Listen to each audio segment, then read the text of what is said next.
welcome to today's session in Managing and Developing Football in the Community. Today we're going to be looking at event finance, sponsorship and promotion.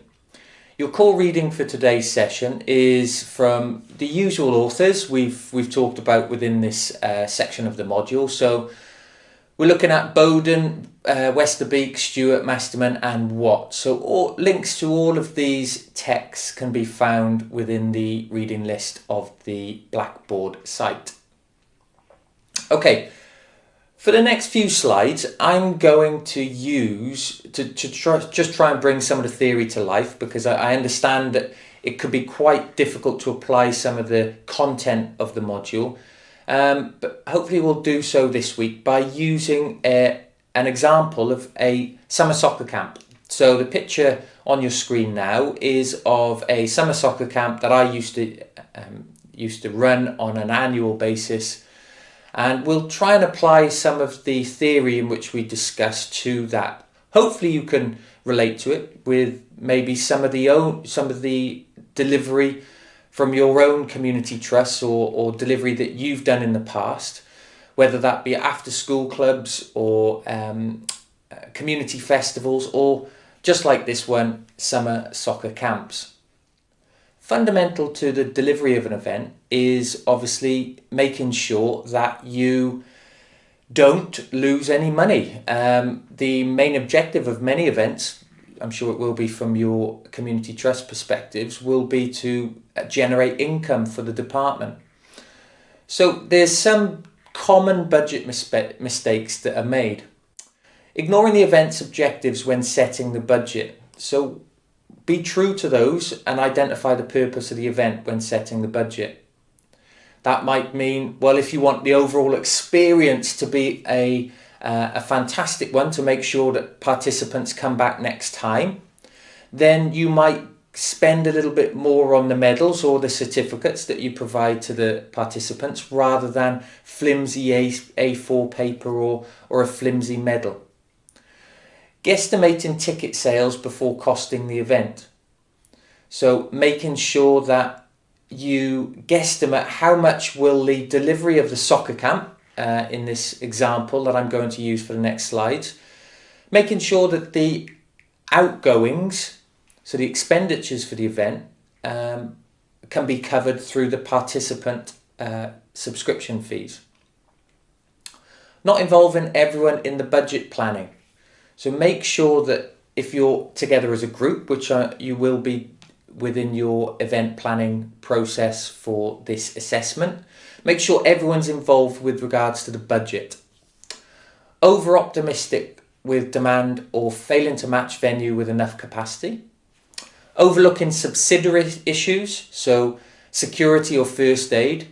So first aid, for example, if you have anything over a certain amount for an event, then you need to get a St. John's ambulance or other organisation to be based there for the day. Now that can cost you up to over £250 to get somebody there on the day.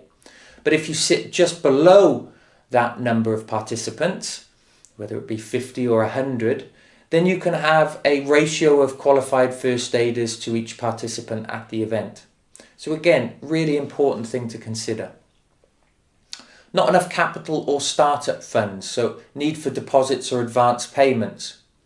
So you may ask for early bird sign-up fees to make sure that you can cover the costs of purchasing certain equipment.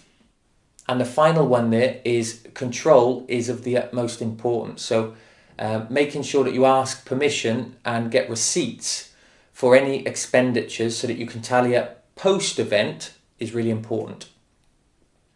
So what should you do when it comes to budgeting? Well, the precise activity to be carried out needs to be itemised and documented.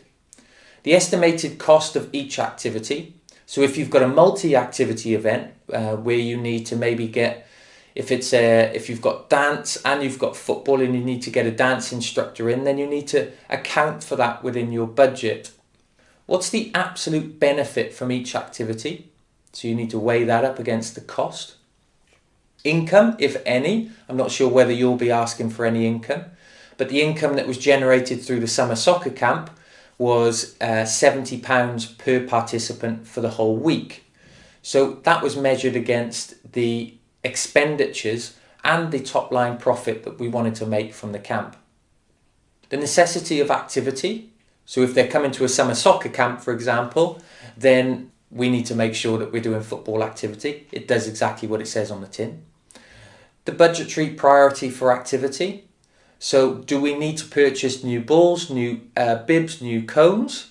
Well, no, we could utilise those from the community club within which we were basing the activity. So that we didn't need to budget for new equipment, but we did need to budget for t-shirts, medals and certificates that we were going to provide to the players at the end of the week. But we also needed a budget for t-shirts for the coaches to make sure that the camp looked professional. So understand how the expenditure can be monitored. So we talked about making sure that we keep a track of all receipts and outgoings. Well, is there an overall spreadsheet or cash flow sheet that can document all these expenditures? And how the income will be received and whether it is guaranteed. So costs. So we split costs up into two distinct categories. We have fixed costs or overheads. Now these are constant expenses associated with the setup and running of the event. And then there are variable costs. So those directly related to the number of people who attend. So event costs can be divided into four categories. Those that are operational or production costs. So those that relate to the venue or the site rental. Those of promotion. And those are talent related. So just to relate it back to the summer soccer camp, a fixed cost or overhead might be the hire of the facility.